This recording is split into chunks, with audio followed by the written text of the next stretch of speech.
Entonces, la tesis que con este ejemplo dejo insuficientemente fundamentada, pero que apunto, es que el método de la ponderación, tal como es propuesto y descrito por autores como Alexio, no es un método garantista de derechos fundamentales, sino un método que nos pone en peligro, por cuanto que basta destacar la importancia, el peso, la relevancia de determinados principios constitucionales, expresos o implícitos, en una determinada coyuntura, para que se justifique, para que aparezca como constitucionalmente legítima la afectación negativa de un derecho fundamental, incluso en su núcleo básico.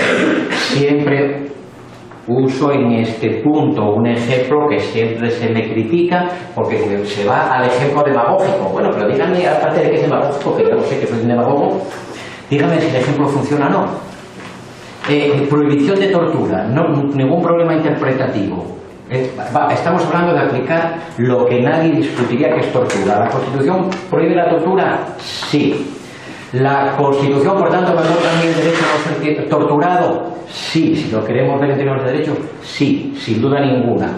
¿El método de la bañera o el arrancar de las uñas con unas pinzas lo definiríamos, lo caracterizaríamos todo como tortura? Sí, cae en el núcleo del significado de tortura. ¿Puede estar constitucionalmente legitimada la tortura en algún caso? No hablamos de un estado de necesidad, no hablamos por el lado penal meramente. ¿Puede estar constitucionalmente legitimada la tortura en algún caso? Depende. Si usted estima que todo lo que sea tortura está prohibido por ese artículo de la Constitución, y si ponemos un caso fácil en cuanto que problemas interpretativos no existen, no puede estar en ningún caso constitucionalmente legitimada la tortura. Ahora bien, si planteamos el típico ejemplo, Dershowitz y compañía, de la bomba colocada por el terrorista que va a explotar en unas horas y la policía lo detiene y sabe que solo le queda una hora para que cante donde colocó la bomba y que si no puede haber varios muertos, si con el método de la ponderación sabe que sí es legítima la tortura, porque vamos a ver la integridad física de este sujeto, que además es malvado, contra el derecho a la vida y a la integridad física de cientos o miles, ese pesaje es evidente, lo hace un niño. Es decir, si pesamos, no hay ningún derecho fundamental que se mantenga, en todo caso incólume, ni siquiera en su núcleo más esencial. Y si además, repito, tenemos en cuenta que el pesaje puede tener lugar no solo derecho contra derecho, como este último ejemplo que pongo, sino también derecho contra un principio, como pudiera ser, y le podrá sonar a un amigo argentino, o le podría sonar a un amigo alemán, un principio como el del estado de necesidad del Estado, pues si abrimos esa espita, los derechos fundamentales quedan a merced de la báscula, a merced de la balanza, y como la balanza no existe, quedan a merced de los jueces, y como los jueces tampoco tienen una independencia plena, quedan nuestros derechos fundamentales a merced de quien nombra y gobierna a los jueces. Y a menos carrera judicial, más civilidad. Y esto es lo que me parece la tremenda paradoja. ¿Por qué en algunos países donde la independencia judicial es más que cuestionable y la carrera judicial apenas existe, por qué se adora como se adora la ponderación? Porque es un sistema funcional y rentable para los que nombran a los jueces y para que parezca que los jueces deciden aplicando la esencia de la Constitución en lugar de guiarse por parámetros de conveniencia política. Bueno, decíamos, podríamos también hacer un planteamiento normativo en el siguiente sentido. Dos cosas más, no sé si me puedo tomar 10 minutos, estamos dentro del orden. Bueno, ¿cuál es? Ponderando los tiempos. Bueno, no, pero me interrumpís cuando... es que me caliento. Digamos, ¿cuál es la congruencia de la teoría del derecho que está por debajo del método de la ponderación? Y ahí nos centramos en Alexis, que voy a decir para Alexis no se aplicaría en toda su extensión por otros autores que también defienden la ponderación. Es decir, ¿qué teoría de las normas, concretando, qué teoría de las normas hay por debajo de esa propuesta de la ponderación y qué entidad y congruencia tiene esa teoría de las normas? La teoría de las normas de Alexis nos dice que todas las normas de un sistema jurídico son o reglas o principios. Las reglas son mandatos taxativos que o se cumplen o no se cumplen. Los principios son mandatos de optimización. Un principio, una norma que sea un principio, nos ordena que cierto bien, interés, se proteja en la mayor medida posible. Y el límite de lo posible lo marca el conflicto con otras normas de sentido contrario o lo marcan las circunstancias fácticas imperantes. Excepto, sabemos que gran parte de esto que acabo de decir, de esa teoría de las normas, Alexis la toma de tu orden. Bueno, entonces, resulta que las reglas, que son esos mandatos taxativos, que o se cumplen o no se cumplen, en su caso habrá que interpretarlas, pero interpretadas o no, las reglas siempre se aplican mediante el clásico método subsuntivo. Es decir, se ve si los hechos encajan bajo el supuesto de la norma y si es que sí, con cierto automatismo, la norma se aplica. Y si es que no, no. Mientras que los principios se aplican ponderando. Es decir, cuando ocurre un principio no tenemos que ver si encaja o no el hecho bajo el enunciado de esa norma principio, sino hay que ver en qué medida ese bien, valor, interés que ese principio protege se puede, en este caso concreto, realizar, amparar, proteger. Así que las reglas se aplican subsumiendo, los principios se aplican ponderando. Porque los principios son mandatos de optimización. Bueno, entonces, problemas. ¿Cuándo se pondera? Dice Alexis, se ponderan en las siguientes oportunidades. Y otra cosa muy importante, para lo que quiero decir en 2 minutos. Los conflictos entre reglas, cuando 2 reglas se enfrentan para un caso, cuando concurren 2 reglas con consecuencias diversas, que parecen aplicables a ese caso, hay que resolver ese conflicto, dice Alexis, en términos de validez. Una regla va a ser aplicada y otra va a ser inaplicada, pero la que es inaplicada por inválida. Se resuelve en clave de validez. Mientras que cuando concurren 2 principios, no es que el preterido sea norma inválida, sino que perdió en esa contienda, pero a la siguiente, en otro caso, con una pequeña diferencia o un cambio de circunstancias, ese principio puede. Bueno, entonces, problemas. Algunos de ellos para mí son enigmas. Uno, ¿y qué pasa cuando ocurre solo un principio? ¿Contra quién lo ponderamos? Veamos esto. Casi todas las normas y los fundamentales, es decir, normas constitucionales que recogen y amparan derechos fundamentales, según Alexis, no son reglas, sino son principios. Entonces, los principios se aplican ponderando. Si concurre un solo principio, ¿cómo se aplica? Habrá que ver si se sube o no. Es decir, siempre para ponderar tenemos que encontrar otro principio. ¿Lo vamos a encontrar? Claro. No hay nada más fácil que encontrar principios. Los principios son como las setas en otoño. Usted va por el pinar y aquí le sale una venenosa, aquí otra no venenosa. Pero los principios surgen con enorme facilidad. Pero bueno, siempre por tanto para ponderar hay que encontrar el contraprincipio. Segunda cuestión. Bueno, entonces, se pondera principio contra principio en los proyectales, ¿de acuerdo? ¿Y qué pasa cuando lo que concurre es una regla contra un principio? Nos dice, se pondera también. Es posible ponderar un principio contra una regla. ¿Cómo? Pondera el principio P, no contra la regla R, sino contra 2 principios que siempre subyacen a la regla.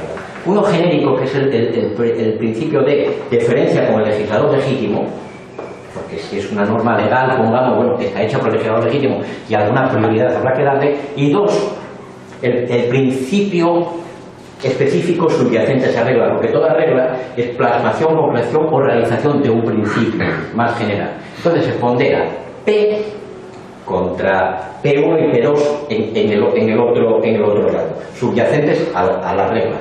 Entonces puede ocurrir que una regla pierda contra ese principio, contra el otro principio, o que esa regla gane. En principio tiene unas de ganar porque son 2 contra 1, pero puede ocurrir que aún así salgan derrotados. Bueno, con esto tenemos 2 cuestiones. Si todo principio puede perder contra un principio y toda regla puede perder contra un principio, no hay ninguna norma segura. Es decir, pensad, no hay ninguna garantía normativa segura para nadie. Pensad en la norma que nos otorgue el derecho que consideremos más básico. Y no pensemos en problemas interpretativos. Bueno, siempre usted dice, no, vamos a ver, yo sé que hay una cosa que nunca ningún poder del Estado ni particular me va a poder hacer. Esto es un límite infranqueable según mi ordenamiento jurídico, mi Constitución. Bueno, si es franqueable, si es derrotada, ¿en qué caso? En el caso de que en ese concreto, pese a esas circunstancias, el principio opuesto gane. Luego no hay nada seguro, esto lo capta Alexis. Y de pronto se produce no la multiplicación de los panes y los peces, sino la multiplicación de las reglas y los principios. ¿Por qué? Dice Alexis, no, ahí donde dije que eran 2 tipos de normas siempre, en realidad son 3. No solo hay reglas y principios, sino que existen también las reglas de validez estricta. ¿Que son cuáles? Son aquellas reglas que nunca son derrotadas, que por definición no admiten derrotas, que no se someten a la ponderación porque ganan siempre. Son triunfos seguros, que diríamos en terminología forquiniana. Bueno, eso nos deja más tranquilos. Pero, ahora preguntemos, ¿cómo si yo hablamos una constitución, la española, la brasileña, la argentina, la alemana, y pongamos, a ver, esto es un buen ejercicio para hacer con los estudiantes. A ver, García, vaya leyendo artículos y dígame cuáles son las reglas, cuál es un principio y cuál es una regla de validez estricta. La solución, según Alexis, esto no se aplicaría a otros autores, por ejemplo a nuestros amigos Atienza Ruiz Manero, que tienen lo suyo, pero no es esto. Es imposible saberlo. ¿Por qué? Porque no hay diferencia estructural en Alexis entre regla principio ni regla de validez estricta. Porque la diferencia está en que, según Alexis, las reglas se subsumen y los principios se ponderan. Pero los principios no se ponderan porque sean principios, son principios porque se ponderan. Las reglas no se subsumen porque sean reglas, son reglas porque se ponderan. Es decir, es la decisión del aplicador lo que convierte a la norma en regla o principio, según que quiera aplicarla, subsumiendo o ponderando. Y eso es otra de las explicaciones, si volvemos al terreno descriptivo o de análisis, mero análisis de sentencia. Eso es por qué nos explica, eso es lo que nos explica por qué de pronto un caso, un tribunal constitucional lo resuelve subsumiendo sin más, ejemplo, y por qué en otros casos lo resuelve ponderando. Oiga, si esos casos son estructuralmente idénticos, ¿por qué una vez me pondera y otra vez no? O me ponderas siempre, no me ponderas nunca, o me marcas. ¿Por qué una vez sí y por qué otra vez no? Respuesta: se hace en función de la conveniencia argumentativa. Si resulta fácil argumentar la interpretación, oiga, no hay nada que ponderar porque, mire, es un caso claro, por estas razones interpretar la norma así. Si queremos que pierda esa norma, le buscamos el contraprincipio. Otra frase que me gusta repetir medio broma, pero con un fondo serio, es la siguiente: nunca se pondera para perder. Nunca se pondera para perder. Siempre se pondera para ganar. Es decir, es como si yo, que soy del Sporting de Gijón, en equipos de fútbol, ¿no? Uno es Mindún y está en eso, pues imagine que usted me dice, oiga, a mí me dice, ¿usted quiere que el Sporting de Gijón gane la Champions? Oiga, qué gran ilusión, claro que sí. Pues mire, le vamos a dar la oportunidad. Vamos a hacer que juegue la final de la Champions el Sporting de Gijón. Oiga, fantástico. Y mire, va a ser juego limpio, ¿eh? Un excelente árbitro, aplicación estricta del reglamento, la UEFA controlando cada cosa. Digo, sí, qué nervios, ¿no? Y bueno, solo nos falta un detalle. El equipo contrario, elija usted. Si yo elijo el equipo contrario del Sporting de Gijón, elijo al equipo de viudos cojos de Girona. y entonces gano. Es decir, al elegir el contrario predetermina el resultado. Salvo catástrofe o extrema torpeza por mi parte. Bueno, entonces cuando se pondera sabemos muy bien contra qué se pondera.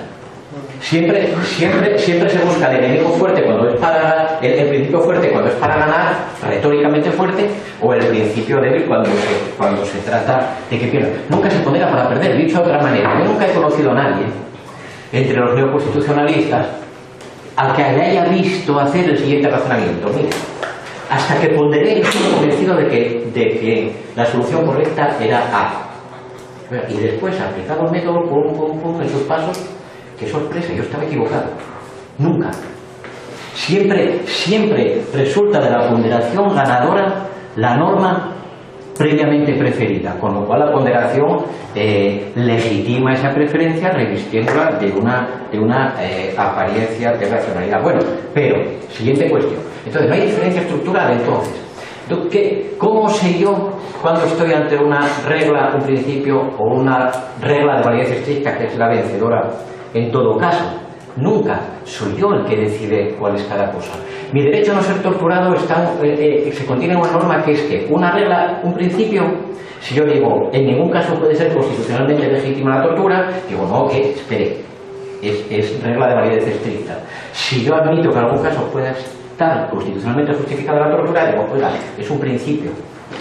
Y por eso en esta ocasión perdió. Es decir, hay una elección del método, hay una elección de la propia entidad teórica de la norma. Luego, dicho sea con el respeto, pero en este estilo amistoso y confianzudo, no hay una teoría de las normas serias. No hay una teoría de las normas serias. Hay una teoría de la norma perfectamente funcional para